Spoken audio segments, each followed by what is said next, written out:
అధికార పక్షం కుప్పగంతులు వేస్తూ అడ్డగోలుగా బుల్డోజ్ చేసే ప్రయత్నాన్ని చేస్తూ ప్రజలకి బాధ్యతగా ఉండవలసిన ప్రభుత్వం ఆ పెద్దలు ఆ బాధ్యతను విస్మరించి రాజకీయ కోణంలో రాజకీయాల కోసమే ఇవాళ శాసనం ఉపయోగించుకునే ప్రయత్నం చేస్తున్నారు.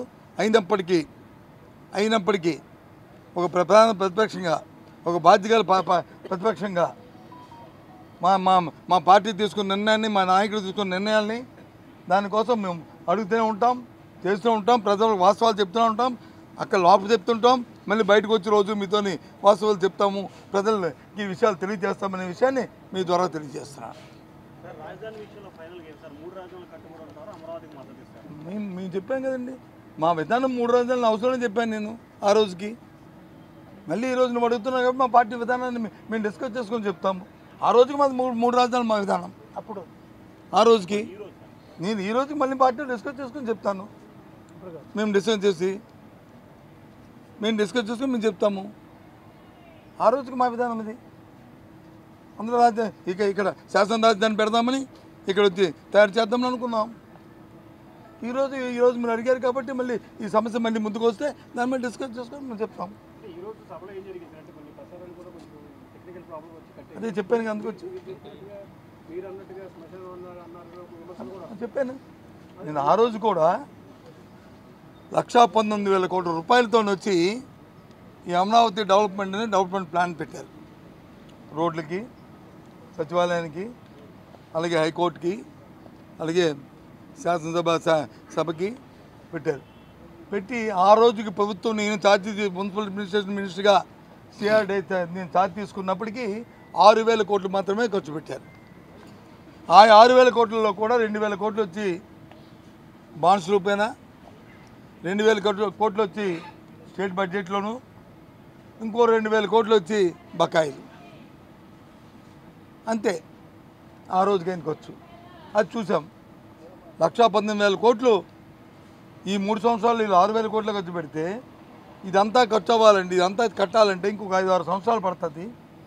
అంటే దీనికి 3 లక్షలు 4 లక్షల కోట్లు కావాలి. మనకు అంత ఆర్థిక స్తోమత ఉందా మన ప్రభుత్వానికి అనేది ఆలోచన చేసుకొని డిస్కస్ చేసుకున్నప్పటికీ ఒక 6 నెలలు 8 నెలలు అయింది. అప్పుడు వచ్చి వాళ్ళు ఏదో చూడడానికి ఇటు వస్తా అన్నారు. వాళ్ళు వస్తాంటే చూసుకొని నాతో ఎవరో మీలాంటి పత్రికా సోదరుడు అడిగారు నాకు ప్రెస్ కాన్ఫరెన్స్లో, ఏం చూస్తారా ఇక్కడ ఏముందయ్యా చూడడానికి, వాళ్ళు ప్రభుత్వంలో 6,000 కోట్లు కూడా కనీసం ఖర్చు పెట్టి 1,19,000కి కనీసం ఒక 20-30 కూడా ఖర్చు పెట్టలేండి, 6,000 ఖర్చు పెట్టిన ఏం చూస్తుంది, ఇది మా సైడ్ ఉన్న నాన్నులాగా సామెతలాగా ఏముంది వల్లగాల శ్మశానంలాగా ఉంది, ఇక్కడ ఏం చూస్తారా వీళ్ళు వచ్చేది అని చెప్పాను. ఆ రోజు నేను అనలేదే, సందర్భాన్ని బట్టి ఆ మాట అన్నాను తప్ప నేను మొత్తాన్ని నేను శ్మశానం అనే ఉద్దేశం నాది కాదు. ఆ రోజు చెప్పాను, ఈరోజు చెప్తాను, రేపు అది చెప్తాను. నా ఉద్దేశం అది కాదు, ఆ సందర్భం అది. అదే మళ్ళీ చెప్పాను. ఆ సందర్భం ఇప్పుడు ఎందుకు వచ్చింది, బడ్జెట్ దీని రిలేటెడ్ ఏంటి అంటే డైవర్ట్ చేయడానికే కదా. ఆ నేపథ్యంలో చెప్పాం. మరి 10,500 రూపాయలు ఎందుకైంది స్క్వేర్ ఫుట్కి. ఇది ఎప్పుడు రేటు 7 సంవత్సరాల కిందట రేటు, 7 సంవత్సరాల కింద.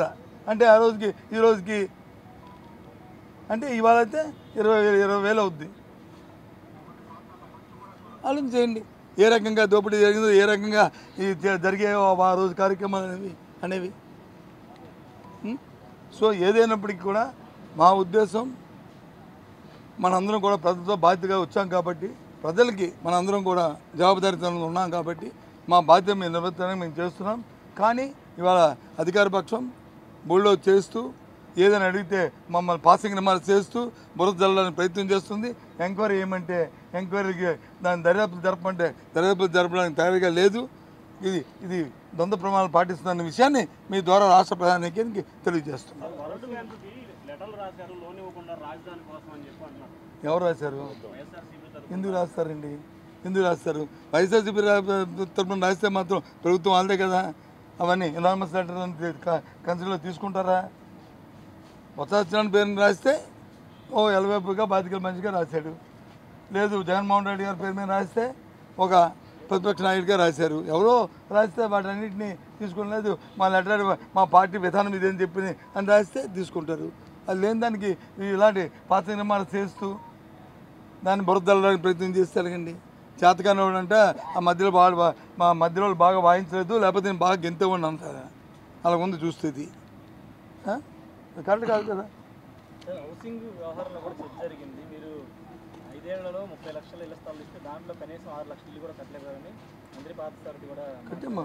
ఆయన నోటితో చెప్పాడు 6,50,000 కట్టారు, 6,50,000 కట్టారు, ఇంకా మిగతా వచ్చి ఈ దశలో ఉన్నాయని ఆయన చెప్పాడు.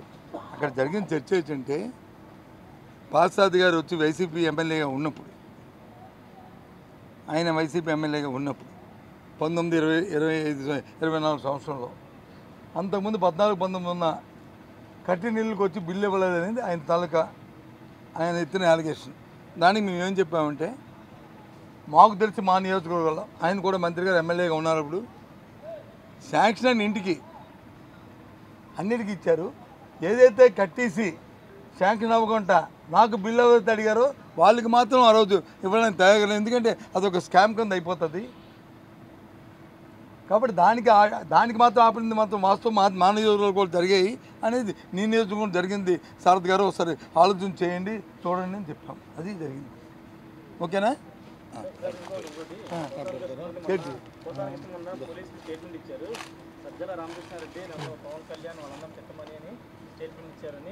అయ్యో నా మాట అంటావా?